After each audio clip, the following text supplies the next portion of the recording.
منذ القدم الناس ديما كان عندهم فضول يعرفوا اش كيوقع بعد الموت. كل واحد فينا كيسمع قصص مختلفه. كاين اللي كيقول ان الانسان مجرد ما كيدفن كيبدا يتعذب في قبره، وكاين اللي كيشوف ان الحساب والعقاب مرتبطين فقط بيوم القيامه. هذه الفكره ديال عذاب القبر ولات موضوع كيخوف الناس بزاف وكتستعمل في دروس الموعظه، ولكن القليل اللي كيوقف ويتساءل واش فعلا القرآن الكريم ذكر شي حاجه على عذاب القبر، ولا هذا المعتقد جاينا من الموروث والتفسيرات اللي تزادوا مع الزمن. الى رجعنا للقرآن كنلقاو بزاف ديال الايات اللي كتاكد ان الحساب كيكون في اليوم الاخر، يوم القيامه، ولكن ما كنلقاوش ذكر صريح لعذاب داخل القبر. وهنا كيبدا السؤال الكبير، واش عذاب القبر حقيقه قرآنيه ولا مجرد اعتقاد تناقلناه عبر الاجيال؟ اليوم غادي نغوصوا في موضوع حساس وغادي نحاولوا نكتشفوا الحقيقه. إلا رجعنا مباشرة للقرآن الكريم غادي نلقاو واحد الملاحظة كبيرة، ما كاين حتى آية صريحة كتقول أن الإنسان غادي يتعذب داخل القبر. بالعكس، معظم الآيات اللي كتتكلم على الجزاء والعقاب مرتبطة بيوم القيامة. مثلا سورة آل عمران الآية 185: كل نفس ذائقة الموت وإنما توفون أجوركم يوم القيامة. هنا واضح أن الوفاء بالأجر سواء عذاب أو نعيم كيتأجل ليوم القيامة، ماشي مباشرة بعد الدفن. وكذلك في سورة الزمر الآية 30-31: إنك ميت وإنهم ميتون ثم إنكم يوم القيامة عند ربكم تختصمون. الآية كتركز أن الحساب والخصام عند الله غادي يكون يوم القيامة، يعني بعد البعث، ماشي في القبر.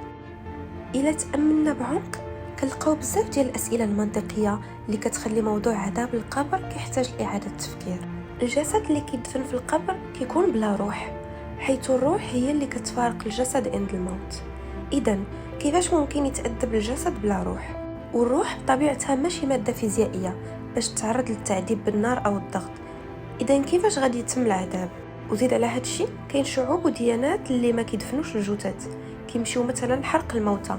بهاد الحالة فين غادي يكون عذاب القبر؟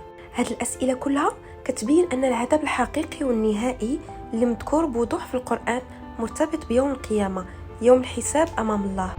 موضوع عذاب القبر ما جاش من فراغ، لأنه كاين عدد من الأحاديث النبوية اللي تكلمت عليه بشكل مباشر، ومن هنا تزادت القناعة عند بزاف ديال العلماء أن العذاب كيبدا من لحظة الدفن.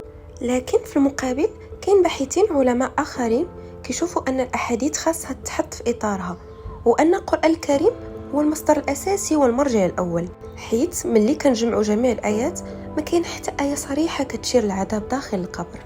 وهنا كيبقى الاختلاف، واش نعتمدوا على الموروث اللي جا من الأحاديث والتفاسير، ولا نرجعوا فقط للقرآن اللي كيأكد أن الحساب والعقاب مرتبط بيوم القيامة. القرآن الكريم كيبين لنا أن الحساب والعقاب مرتبطين بيوم القيامة، يوم القيامة اللي فيه كل واحد غادي يتحاسب على أفعاله. ما كاين حتى دليل صريح على أن العذاب كيبدا داخل القبر، وهذا الشيء كيخلينا نفكروا بطريقة منطقية.